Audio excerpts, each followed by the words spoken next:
Halo semua, perkenalkan nama saya Fidenjal Sinangka, NPM 2341201 dari kelas AKT 23. Pada video kali ini saya akan membahas mengenai ruang lingkup manajemen keuangan.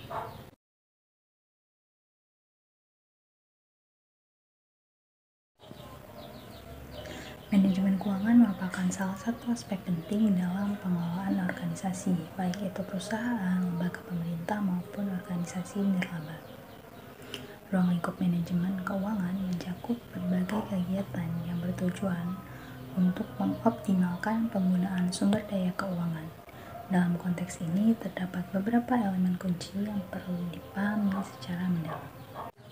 Yang pertama yaitu perencanaan keuangan. Perencanaan keuangan adalah langkah awal yang krusial dalam manajemen keuangan. Proses ini melibatkan penetapan tujuan keuangan jangka pendek dan jangka panjang, serta merumuskan strategi untuk mencapainya. Dalam pencapaian ini, manajer keuangan harus mempertimbangkan faktor-faktor internal dan eksternal yang dapat mempengaruhi kondisi keuangan organisasi, misalnya proyeksi pendapatan, biaya operasional, dan kondisi pasar harus dipenuhi untuk memastikan bahwa rencana yang disusun realistis dan dapat diimplementasikan dengan baik. Yang kedua yaitu penganggaran, adalah proses penyusunan anggaran yang memperkirakan proyeksi pendapatan dan pengeluaran selama periode tertentu. Anggaran berfungsi sebagai alat kontrol yang membantu organisasi dalam mengelola sumber daya keuangan secara efisien. Dengan adanya anggaran, manajer dapat mengkoordinasikan realisasi anggaran dan melakukan penyesuaian jika diperlukan. Penganggaran yang baik tidak hanya mencakup angka estimasi, tetapi juga menganalisis varians antara anggaran dan realisasi untuk memahami penyebab perbedaan tersebut. Yang ketiga yaitu pengelolaan aset, merupakan bagian internal dari manajemen keuangan yang fokus pada pengelolaan investasi dan penggunaan modal kerja. Ini mencakup keputusan tentang investasi jangka panjang seperti pembelian peralatan atau pengembangan proyek baru, serta pengelolaan aset lancar seperti kas dan utilitas. Manajer keuangan harus memastikan bahwa aset digunakan secara efisien untuk mendukung operasional perusahaan dan mencapai tujuan strategis. Yang keempat yaitu analisis kinerja keuangan yang dilakukan melalui evaluasi laporan keuangan untuk menilai kesehatan finansial organisasi. Penggunaannya mencakup berbagai rasio keuangan seperti rasio likuiditas, profitabilitas, dan solvabilitas.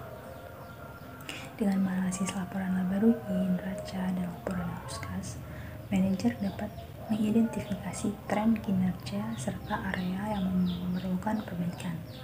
Analisis ini juga membantu dalam pengambilan keputusan strategi terkait investasi dan pengembangan bisnis.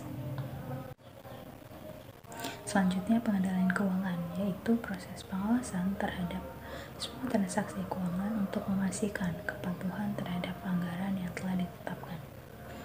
Ini mencakup pemantauan pengeluaran dan penerimaan serta penerapan prosedur akuntansi yang ketat untuk mencegah kebocoran dana atau mengoptimalkan sumber daya.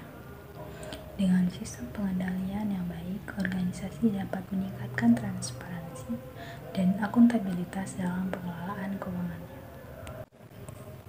Yang terakhir yaitu pelaporan keuangan, yaitu langkah akhir dalam manajemen keuangan yang mencakup penyusunan laporan keuangan yang akurat dan tepat waktu.